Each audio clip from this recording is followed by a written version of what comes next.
I am really excited. Just this is going to be so wonderful.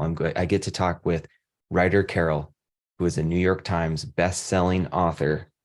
This is the bullet journal. This is the book that he wrote. You may have heard of it. This is the bullet journal method. It is amazing.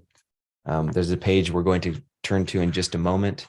But yeah, so he is this best-selling author, digital product designer, and inventor of the bullet journal method. And he's been featured from New York Times to Fast Company, Bloomberg, and way too many more to name out loud. So in this fireside chat, now there's no real fire, but the fire is of the ideas I think we'll be talking about. Ryder is going to share a little bit about how the bullet journal started before we pivot to exploring what intention is really about and how it connects to purpose-powered productivity. So with that in mind, Ryder, thanks for being here.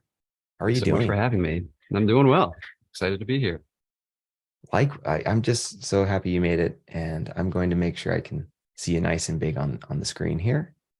And wonderful. Yeah, thanks for making it. I wanted to hold up this book one more time because I thought it was interesting on one of the early pages that you have this thought of intentionality as being between productivity and mindfulness. And I really can't wait for us to get there. But before we do, the bullet journal, like where did this all kind of come from? I know you probably get asked that a lot, but maybe just in case someone's not familiar with your work.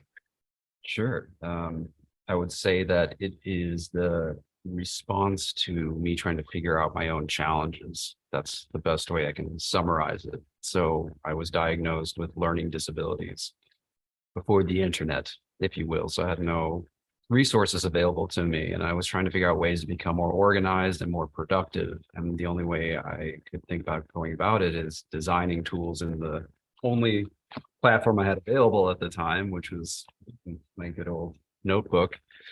And I would try out all these different techniques and these different templates and so forth. And every once in a while, something worked. Most things didn't. Most things didn't work, but every once in a while something did, and then another thing would, and then another thing would.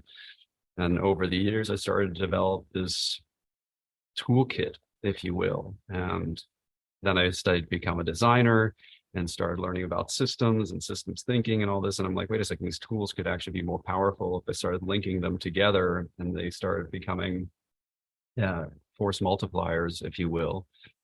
And it was all designed to help me with my learning disability. And over time, I never even thought about sharing it with other people. If anything, I was kind of embarrassed. I'm like, I need all this in order to do what seems to be so easy for most people.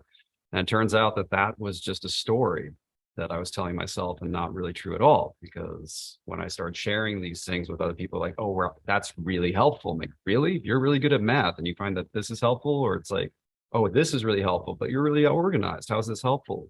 So I started sharing these things with people, these insights, and they resonated with them. And then at some point, I wanted to kind of just launch a personal project, and I compiled the best tools that had worked for me over the years and gave it a name. And that's kind of how Bullet Journal came to be. I launched the website, picked the name, all that stuff.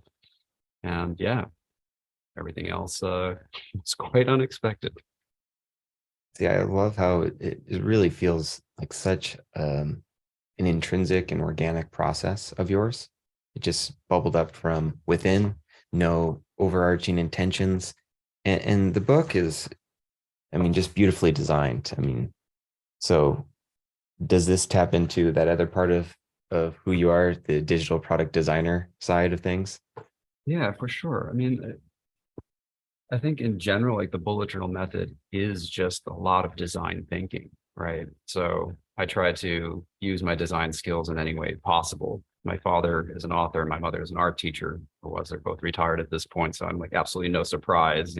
For me, design is like artistic storytelling, if you will. It's both visual and narrative and structured, but overall, everything requires a system. Like every story requires a system, whether it's like, how do you sign up for car insurance, or like, how's the bad guy going to, be conquered, all that stuff. They're systems. So yeah, it Yeah. all, to me, it all links together pretty clearly, but it might not be obvious from the outside looking in. but yeah, beautifully, I'd say. And then I guess, when did you notice this thing really picking up traction? When other people, took the bullet journal and started, I don't know, were they just talking about it, or how did you see that it was becoming this thing? At that's that's a layered story. I guess it's like with most things, they're just like these moments in time where things happen that were unexpected. So I launched bulletjournal.com. I sent it to a couple friends and I was done with it. And then, once in a while I'd check to see how it's doing. And it was like, oh wow, 100 people have viewed this in the past week or something. And then all of a sudden it was like 10,000 people viewed it. Like the following week, I'm like, wait a second, something happened. And an article was posted about it in Lifehacker. Some, Lifehacker found it, who wrote about it, and then it got a lot of eyes. And I'm like, oh wow, that's great. Here's my 5 minutes. And then what was interesting because of that, other publications started picking it up, and then communities started forming around it. And this is where things started to change. People started adopting what I had taught for to help with my challenges, and they applied it to their own challenges that I have absolutely no familiarity with. Like, I'm not a doctor, I'm not a single parent, I'm not this, I'm not that. And all these people are using these tools to help them navigate very specific challenges. And that started to grow. So there would be like bullet journal for veterans, bullet journal for homeschooling, bullet journal for, palliative care, just these use cases that never occurred to me. And I was like, oh, wow, this is actually way more interesting to me than anything else that I'm working on. And I started to realize that many people now are suffering from the same challenges I did, back in the late 80s, where it's just like having a real hard time organizing their thoughts. And those challenges started to become more and more prevalent, I think, with the rise of social media and with digital tools and so forth. So all of a sudden there'd be more and more and more communities. And soon I started to focus on highlighting community members instead of my own work. So yes, I still share a bunch of tips and tricks that I learned because it's an ever evolving methodology, right? It has to be. Mm. But also, like, how do these people use it? And that's really exciting to me as well, because I learned from the community as well. And it's wonderful to see these communities popping up. And you do have one for the bullet journal, and I think we'll talk about it more near the end. I'm really curious, before we kind of pivot directly into intentionality, what you make of the last 3 to 4 years in, like, productivity, personal knowledge management, and sort of the trends that we see. I mean, if you go online, and especially with Twitter, and during the pandemic, there were a lot of people that would say, wow, I didn't realize it, but I've been diagnosed with, usually it was ADHD is what I would see on my timelines. And I'm not sure what you make of all of this, and the growing need for tools for thought, as they're commonly known. It kind of seems like you were ahead of the curve a little bit, but now that you see all this new chatter happening, how do you perceive that, I guess? Yeah, it's a nuanced and tricky conversation, but I feel ultimately boils down that I don't think that our minds have evolved to be able to process the amount of information that we're exposed to, right? We're operating with like ancient hardware. That's kind of where we are. Like, our brains are not that much different than they were thousands and thousands of years ago, except the inputs are very, very different. So our ability to process is just not enough, I guess. For on a very basic level, we have a world that we've created that we're not really designed to live in many ways. And I think that those challenges are becoming more and more evident. The things that the challenges that I faced with learning disabilities seem to be exactly the same as what most people are now experiencing in general, right? Like, there's too many things to pay attention to. I don't know what to pay attention to. I'm constantly overwhelmed. Um, there is a growing body of information that posits ADHD as kind of a symptom, not necessarily a cause, right? And there are different causes for it. I'm not a doctor, so I'm not going to speak to that. But in my own experience, that seems to be true, right? Like Hmm. my own symptoms, my own ADHD symptoms change depending on inputs, right? Change on the way that my relationship with my experience changes, right? So if I don't say no, if I don't time block, all of a sudden I have a lot of ADHD, right? The symptoms are exacerbated. But if I'm very intentional about what I'm working on, what I say yes to, all of a sudden those symptoms decline, and it seems to me that those management tools of managing what you're committing yourself to, I think that the education process of saying yes and saying no doesn't exist yet. And I think that tools for thought are one of the first places where we take a step back and actually think about, like, not only what you're thinking about, but why you're thinking about those things in the first place. The educating process of saying yes and no to information overload. Yeah, it hasn't been taught. Wow, that really resonates because yeah, we haven't, like, there's no one telling us how to modulate the flow of inputs. Well, there are a few people out there, you being one of them, but it's few and far between the noise of experience. And wow, I mean that I do think it's a subject I out of my element on when it comes to learning disabilities and things like ADHD and ADD. But I know personally, because I don't have that, at least, nothing has been diagnosed. But when I feel it the most, it does align with what you're saying is when the inputs are at a very, very high level, then that's when I can, I think, empathize the most. And so that there must be some sort of environmental aspect to it. Nature, nurture, it's always a combination. So we don't want to I don't ever want to say it's one or the other. That'd be speaking without any knowledge, but it's just really interesting to get your take on that. Well, sure. Yeah. I think there's a lot to be said for managing your environment.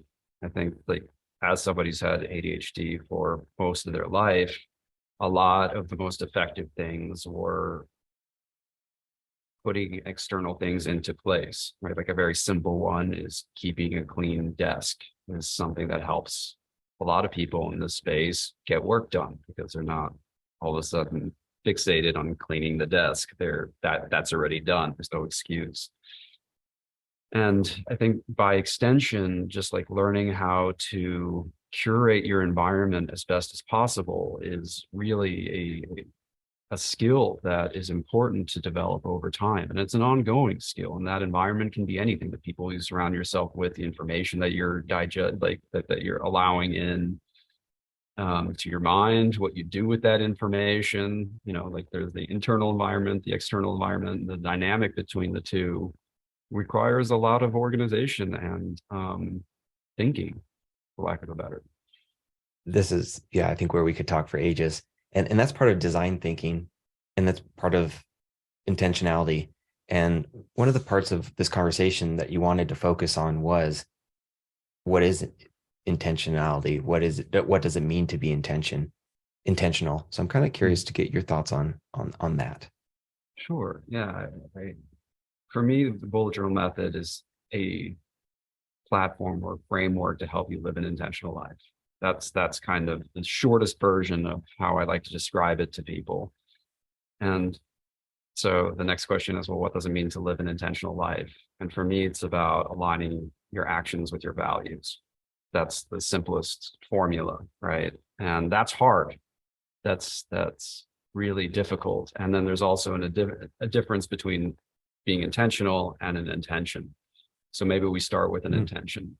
The way that I define an intention is that it's a commitment to a process, right? And that's a little bit different than what other people may define it as. But for me, that's the most helpful mental model, because the thing is that an intention can, especially a value driven intention, kind of lives as long as your value, right? So you're not going to be like, my intention is to be a kinder person, right? There's like no end to that intention. right? So like the process is you're committed to being a kinder person, and you will get it right sometimes, and sometimes you won't. And that doesn't matter, right? It persists as long as that's a value. Mm. So it's a commitment to a process. And I think that's really helpful, because the thing is that as soon as you commit to that process, you're successful, if you will, if that makes sense, right? You arrive in the present moment, and it's always about what's happening right now, and it's not future focused. That's what it is Yeah. to be like intentional for me, right? It's you're showing up here all the time. So your intention is, I want to be a kinder person. Being intentional is putting that thought into action through action, through what you say, through what you do. And setting an intention for me, I find to be an incredibly helpful way to help you navigate any process. Without the intention, you can really get lost. Like a lot of people start with a goal, right? So they start by setting a Mm. goal. And for me, that makes sense, fine. But the problem with a goal is that a goal is an assumption, right? It's a hypothesis. Once I get here, once I get that many followers, once I write my first book, once I whatever, then I will experience a certain thing. You come up with a story and you have no idea if that's true. When you get those followers, when you write the book, whatever story you told yourself is not going to be true. Maybe it'll be better, maybe it'll be worse, but it will certainly be different. You're setting a goal, right? You're telling a story about something you know the least about when you set the goal. So from today until the moment I reach the goal, like right now, I'm the most ignorant person about that goal. Every day as I move closer to that goal, I'm going to learn more about it, what the reality is, having that many followers, writing that book, having a family, whatever it is, I will become more and more knowledgeable. And the thing is, if the goal all of a sudden, it becomes clear that the goal is really not aligning with something that's important to you or what you're hoping to get out of it, you quickly like lose your motivation because like, ooh, getting this amount of followers means I have to do this, this, and this, or writing a book means this, this, and this. I don't like the topic of this book. So all of a sudden you lose motivation, and that things fall apart. Mhm. Whereas when you start with an intention, for me, that's significantly more helpful, because all it is about trying to figure out what I want to, what do I want to commit to indefinitely, right? Mm. What process do I want to commit to indefinitely? Like I want to become a better teacher. So writing a book makes sense because it'll help me, figure out how to explain my methodology better. And maybe it will, and maybe it won't. So the goal and service to the intention is really valuable. So that's what the intention is. It's the organizing principle for all the efforts that follow. There's goals and plans and all that stuff serve the intention. And then you can measure success by whether or not your goals and plans serve the intention. And if they don't, set new goals. Yeah. Let's unpack that a bit more. That's really fascinating to me. So, when you think about like the Stephen Covey "begin with the end in mind" quote, that's there's some value to that. However, this goal can change and stuff, as you're saying. So then you're saying, at first I thought, well, then intention is in the moment, but that's selling it short from what you just described. It's not, like begin with the end, or, be at the start with intention, because what you're saying from what I'm hearing is that intention, it's right there in the moment, but it also is just, it's always there because it's a process. That's kind of what you've been saying? Yeah, absolutely. So to be clear, I think goals are useful, but the way that I talk about goals are as lighthouses, right? So think about the way that lighthouses work. Most lighthouses are not the final destination. They help you orient yourself to navigate a certain territory. Usually that's unknown. Lighthouses help you navigate at night when you can't see things. And that I think is what a goal should be for. It's just kind of the navigational device to help you move in a certain direction. But why are you on that trip to begin with? Why are you Wow. on that journey? That's what the intention is for. Because without that, you're going to get to wherever you're going. You'll feel lost because you don't know why you're doing this. This is what the intention is for. It's like, why are you doing what you're doing? What about Yeah. this goal is meaningful to you? What are you trying to figure out? So there's the lighthouse. Another metaphor is that goals are experiments, right? This is the experiment to help see whether or not I'm in alignment with my intention, with my value, that kind of thing. So I do think it's important to set a goal, because a goal also, you need to have a plan, you need to have a system, all that's important to make progress. But without the intention, I mean, that's the thing that I learned about the bullet journal method. I used to believe that once I got organized and once I could accomplish my goals, I would be a satisfied, happy person. I taught myself how to become very organized and accomplish my goals. And I was not a happy person, nor was I satisfied. Basically, every goal was just an empty arrival over and over again. It's Mm, the arrival fallacy. This is a very common phenomenon. People arrive at the goal just to feel empty and confused. And for me, it all started to change when the why became the organizing principle, the purpose of these things. Why am I doing what am I doing? Why am I doing what I'm doing? hmm. Yeah. I think that lighthouse metaphor I saw someone in the chat say it's worth the price of admission. And I have to agree. And by the way, this conference isn't free. Anyone who's decided to be here live is investing in their attention. And wow, like that means something. So thank you for leaning forward in this conversation, because it's fire, right? It's a virtual fire. And that lighthouse thing really stands out to me because a lot of lighthouses are built on rocky outcroppings, little small islands or something. And if you go straight towards that at night, and you hit it, you'll actually crash. But if you can glide around it or past it, I really love the metaphor that you described there, because it does seem more realistic to. It's not about hitting the goal, but it's allowing it to help you navigate, as you said so well. Yeah. Yeah, I mean, for me, I crashed all the time. I got to the goal, I got the raise, I got the job, and I was like miserable. That's confusing. I put all this time and effort into launching a company and I didn't want to own it. Why? Why do I feel this way? I got there. I got to exactly the place that I said I would, and it wasn't where I needed to be. Right. The thing also, to extend the Yeah. metaphor just a little bit with the lighthouse, like the lighthouse is close to where you want to go often, right? Or it helps you navigate. Like there's a reason why you're looking for it. So it's not about just ignoring it entirely. It's just there to help you, like, kind of to focus on where you're going, to learn about it, to help you navigate. That's the best Mm, I can do. And I feel like when we are more forgiving with ourselves as to what we're learning and really lean into what we're learning in the process, that's when you start to find things that are really interesting and meaningful to you, because you're paying attention to how you're feeling. How many times have you worked on a project day and night and it was like really awful? And then at the end, you're like, oh, it's going to be worth it. It's going to be worth it. And then you got there and it was worth it.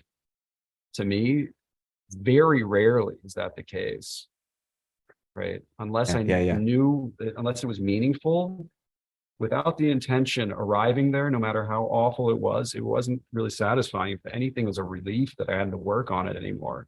And I don't want to I don't want to create a system of being where every accomplishment feels like a relief, because that means that the journey is like, think about it. The journey is where you spend most of the time with whatever project you're doing, with launching a company, launching a product. You're going to spend most of the amount of time in the creation process.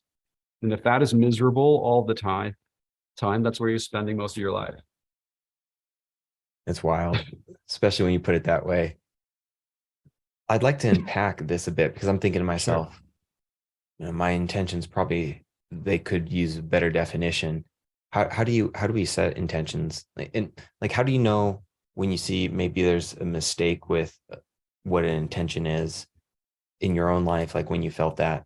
And then Mhm. how do you know when an intention feels like, okay, this is a good one for me?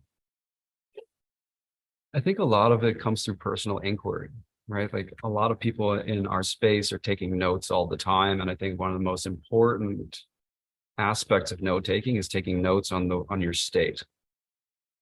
right? Because most people are taking notes about the world around them and not notes about the world within them. And some people are like, that's journaling. It's like, yeah, sure, it can be, but you can take a bulleted note. It's like, this conference is lighting me up, right? Or this conversation is bringing me down, or this person is really interesting. Like, noting your own state within the context of your work is super critical. So I feel like that's when you start to realize what is meaningful to you, what's resonates with you and what doesn't. And that's the beginning of figuring out an intention. Like Mm. I'm constantly overwhelmed.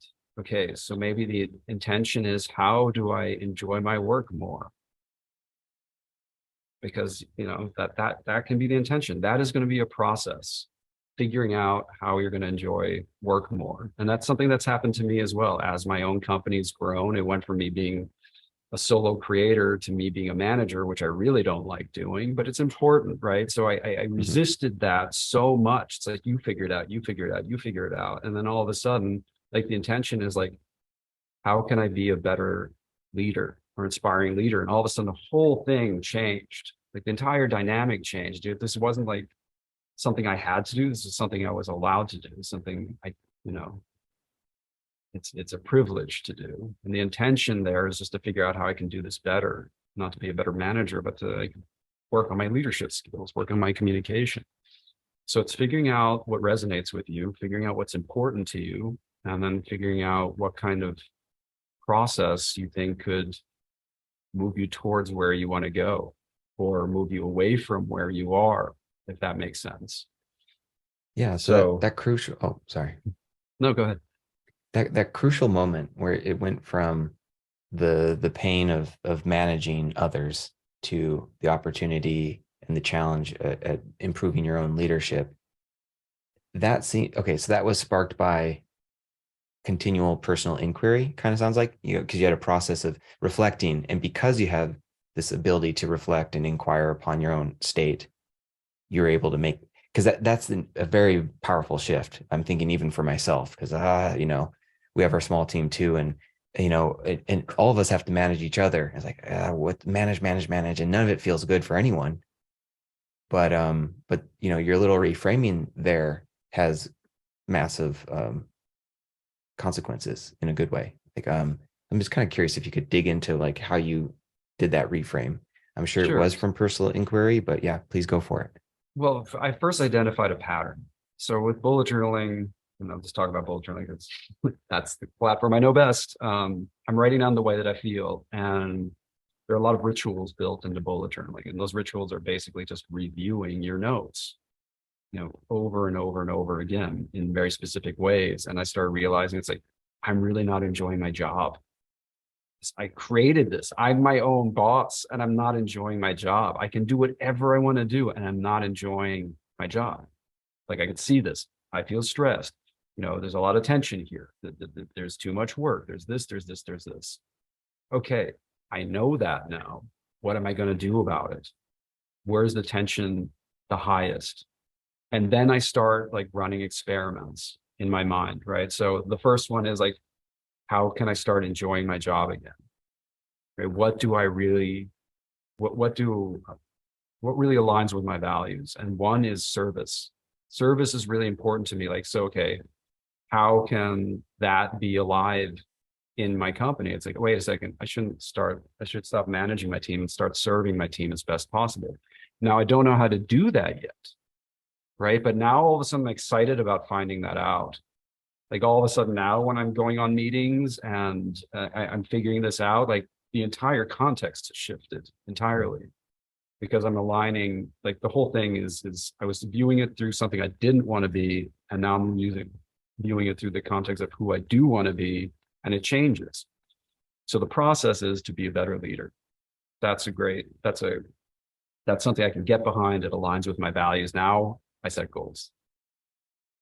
Mm-hmm. So it's surfacing the pain point, becoming clear on what the problem is, and then seeing what you can do to shift from that point. Like, maybe it's actually a project. Maybe I just have to hire somebody who's like a project manager, and that's it. And then that's exciting as well. But overall, like that's just the goal. Like overall, the intention is I want to enjoy my work again.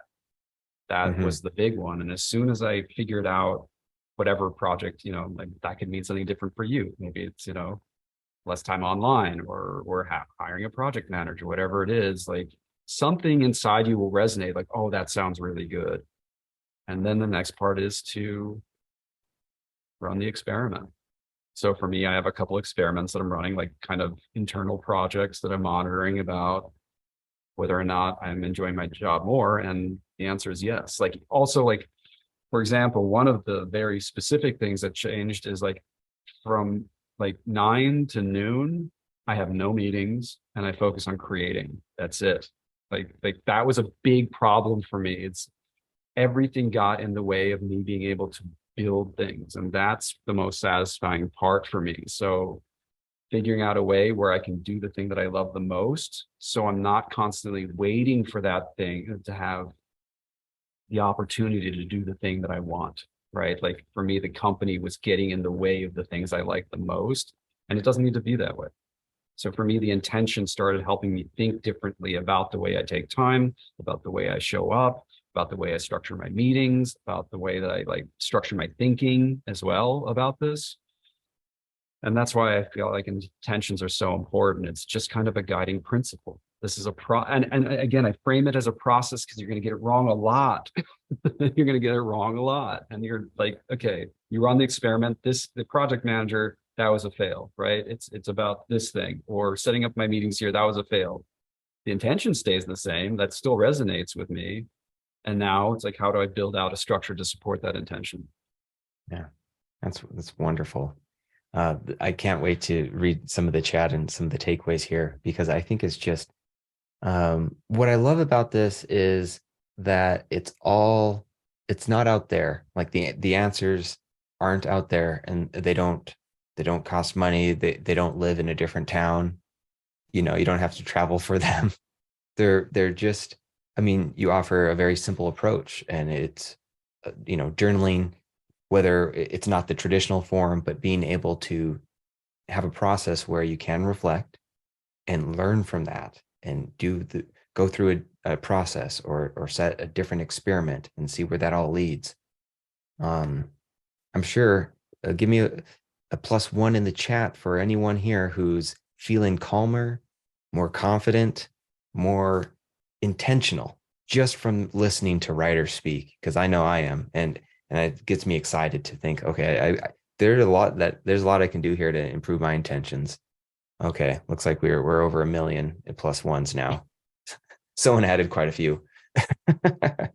But yeah, before we kind of pivot over to the questions, the Q&A, Ryder, are there any other lingering aspects to intentionality and another phrase of yours, purpose-powered productivity, that Mhm. might tie this all together even more than you already have? Yeah. I mean, a lot of us here are interested in PKM and myself included. And for me, when I first started getting into PKM, I don't know, 5, 6 years ago, something like that, I just hoarded information. Right? Everything I read, everything I did, everything. And now, like, I personally am a Rome user, and it's gotten to a point where it's a disaster, right? Like now I just have books and books and books of information that I have to sort through. So for me, the intentionality here plays into the way we approach this, right? So now I'm taking a 2-year course and I'm using my PKM to organize my notes and my thoughts about that course. And all of a sudden it's wonderful and it's elegant. I have a process that I'm committed to, and now I have the tools that support that process. And it's not just with PKM in general. I was always so eager to jump into tools because I thought they would solve these problems that I really didn't have at the time. I have real problems in my life. I think all of us do.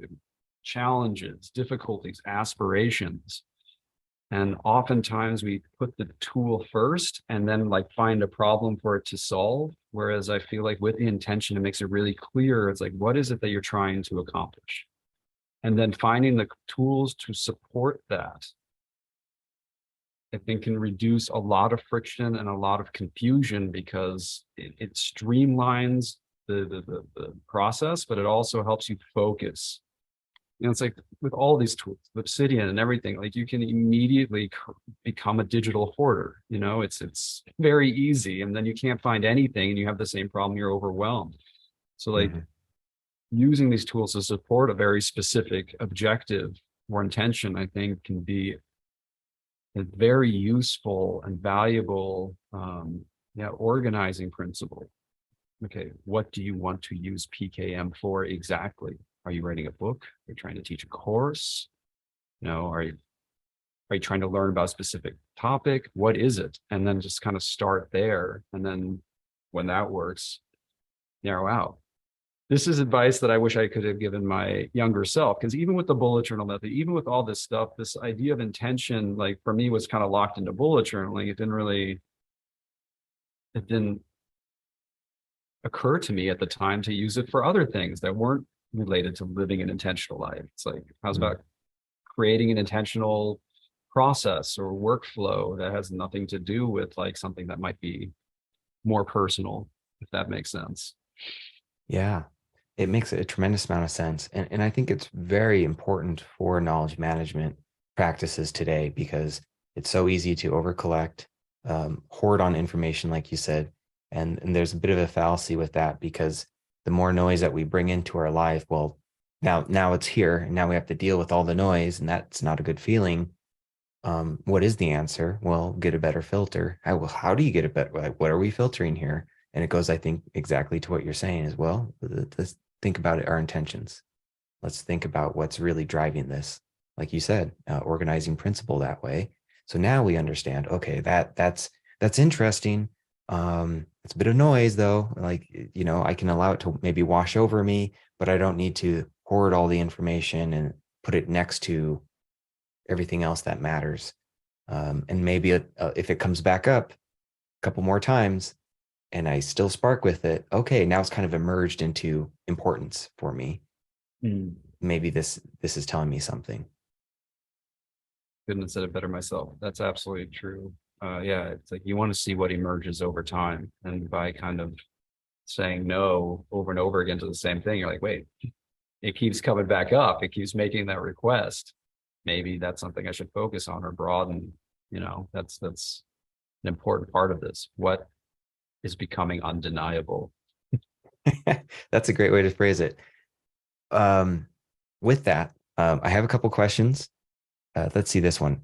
How do you decide what you use Bujo for, and what is better done digitally? Hmm. So this sounds like a cop-out answer, but I actually have thought about this quite deeply. So let me see if I can slow down here. If you're curious about bullet journal, the first question is why? What about it appeals to you? What problem is it promising to solve? What aspiration is it promising to support you with? Chances are you found it because you were looking for something. So the first step really in making your bullet journal practice, and it is a practice, it's not just a notebook. We use the notebook to facilitate the practice, is getting clear on what it is that you're trying to accomplish. And that's, again, the intention. I know it's a broken record, but you can see why it's important, right? It's what process are you committing to every day, writing these things down? I mean, it doesn't have to be every day. I encourage it, but what process are you trying to commit to? And why is that important to you? And the first thing you do with bullet journaling is you set an intention and you write it down in your book. And it can be a general intention, right? Enjoy my life more, be a better parent, be a better student, be more mindful. And that frames that notebook, that one instance in time, that one chapter of your life. So that's kind of where you begin. That's that. And then you will find breaking points in that system. So people are like, well, how do I use digital tools? And the answer is you'll find out really quickly where you need to use them. So the way that I see my notebook is a source of truth. Everything goes into here. Names, dates, where it makes sense. I'm not a copy a URL in here or something like that. And then for a lot of it, it then goes into a digital home. So it's kind of the input, the inbox, if you will, because it also, because of our daily ritual, I am looking over all those notes. I'm like, you know what? I'm not going to go to that conference. I'm not going to have that dinner. I need to do something else. And so when I decided to commit to it, then it usually goes into like Google Calendar or our project management system because I work with other people. The only thing I don't really keep in here is some kind of scheduling tool. I'll write a date down, but I don't create a calendar that I have to change constantly. That all always goes into Google Calendar. Put the date here, then immediately into Google Calendar later if I commit to it. So the Mhm. short answer is set your intention, and your intention will help you create the conditions that will help you find the tools that you need. Right. Yeah. That's the short version. Well, I love that. And how you, I love how you started answering that too. When someone finds bullet journal, like the first thing that you're asking is you're asking them questions. Well, why, why did you find it? And so it's that form of metacognition, which is the first thing that you're having people do is act. No, the answers aren't necessarily here. It's like inquire. Uh, why did you come here? Why are you interested? And that's like the first step of bullet journal is bullet journaling almost. There's something that like poetically like it's like a mirror. I think there's some sort of mirror element with bullet journal, and it's like the fact, and what you're helping everyone do is how quickly can you put up a mirror, not to admire one's reflection, but to inquire about what one sees. And yeah, I love how you answered that. And I often refer to bullet journaling as a paper mirror. And I think that one thing that's Mm, really important here is that a lot of times people view a mirror with judgment. It's too big, it's too small, whatever. I'm not getting enough done, but blah, blah, blah. And a big part about bullet journaling is you're doing it regularly to cultivate curiosity. Not like, why didn't mm. I get this done? But like, why didn't I get this done? Like, what about this is making me put it off? How could I do this better? Like, the inquiry is in self, but also in the stuff that you're doing. The whole thing is externalized inquiry.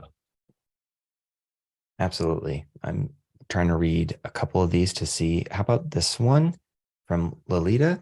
What about what happens when you set an intention and then you change your mind or you fail to follow that intention? How do you go about changing it, or how does that look like? Yeah, I mean, a couple of things there. The intention is the foundation.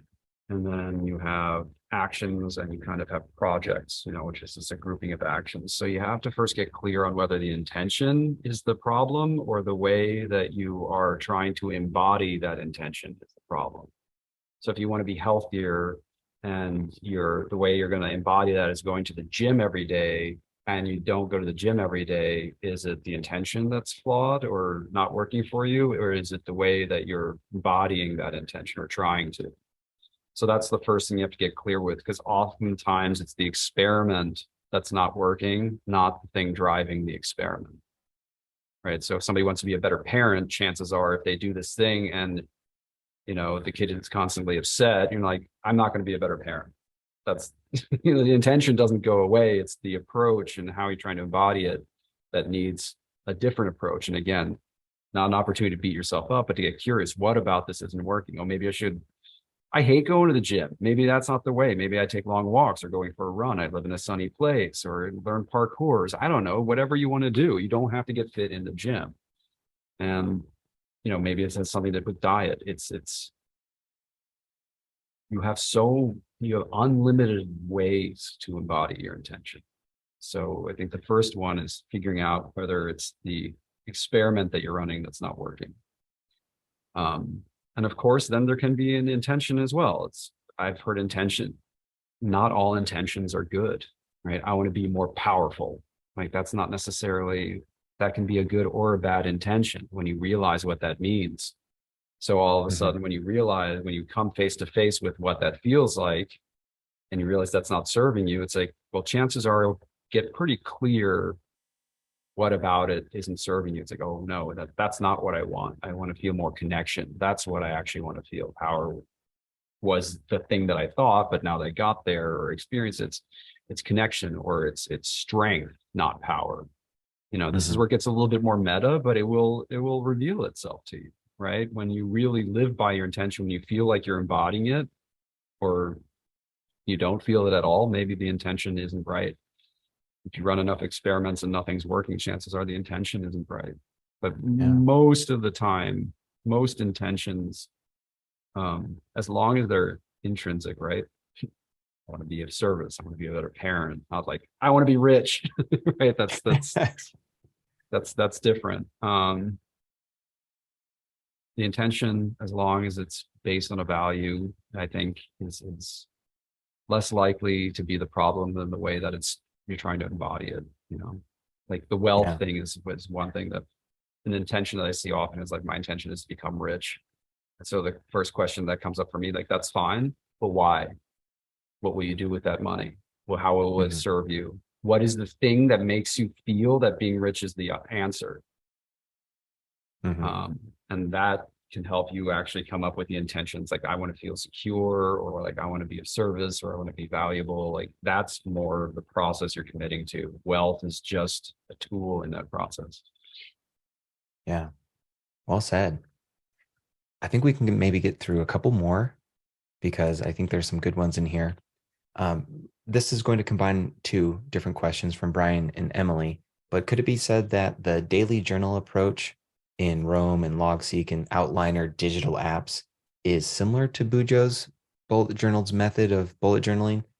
And how would you talk about that um, distinction, if there is any? Yeah. So I think the big misconception about the bullet journal method is that it has to happen in a paper notebook. I encourage it greatly because it helps us go offline, but there are many people who do it fully digitally. I found that I could bullet journal in Rome quite well. The reason why I don't do it is because I get distracted.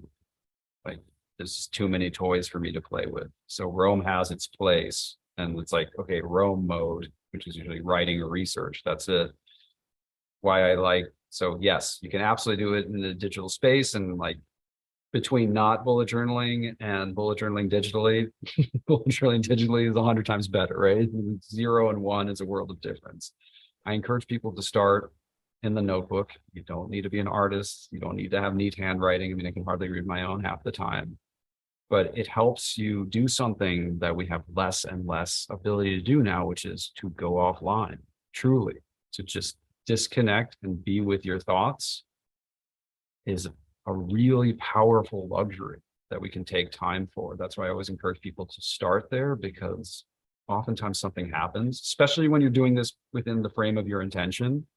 When you think about your problem, your aspiration, your challenge, by writing it on paper, for a lot of people, especially younger people, it can be one of the first times ever where it's like your project is your life. How are you going to start working on that? Right? Do it any way you want. Wow. So yeah.